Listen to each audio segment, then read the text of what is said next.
திருக்குறள் வழியில் படித்தவர்கள்தான் ஜெயித்தார்களாம். முன்னொரு காலத்தில் ராமு என்று அழைக்கப்படுகின்ற சிறுவன் ஒருவன் இருந்தானாம். ராமுவோ எப்பொழுதுமே ஏதோ ஒரு சிந்தனையில் மூழ்கியிருப்பானாம். இதை கவனித்த ராமுவின் ஆசிரியரோ, எதற்காக ராமு சிந்தித்துக் கொண்டிருக்கிறாய் என்று கேட்டாராம். அதற்கு ராமு, சார், நாம எதுக்காக படிக்கணும்? படிச்சாதான் லைஃப்ல சாதிக்க முடியுமா? நோட்ஸு, எக்ஸாம்ஸ், லேர்னிங் இதெல்லாம் இல்லாமல் லைஃப்பில் சாதிக்க முடியாதா? படிக்காமையே சாதித்த பல பேர் எனக்கு தெரியுமே சார் என்று கேட்டானாம்.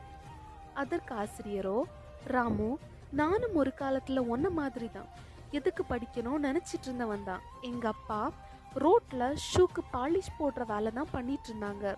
ஒரு நாள் எங்கள் ஸ்கூலோட பிரின்சிபல் எங்கள் அப்பாவை பார்த்து, நீ என்னோட ஸ்கூலில் என்னோட ஷூக்கு பாலிஷ் போட்டதை நினச்சி பெருமைப்படணும் அப்படி ஒரு மாதிரியாக சொன்னாங்க. அப்போ நான் எங்கள் அப்பா பக்கத்தில் தான் நின்றுட்டு இருந்தேன். ஆனால் என்னால் எதுவுமே பண்ண முடியலை.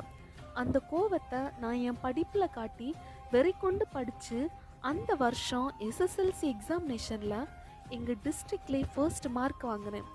எந்த பிரின்சிபல் நீங்கள் என் ஷூக்கு பாலிஷ் போடுறத நினச்சி பெருமைப்படணும்னு சொன்னாரோ, அதே பிரின்சிபல் உங்கள் பையன் படிக்கிறனால தான் எங்கள் ஸ்கூலுக்கே பெருமைன்னு சொன்னாங்க. அப்போ தான் எனக்கு புரிஞ்சு, கல்வி நம்ம வாழ்க்கையை மட்டுமல்ல, நம்மளை சுற்றி இருக்கக்கூடியவங்க வாழ்க்கையை கூட மாற்றக்கூடிய மிகப்பெரிய ஆயுதம்.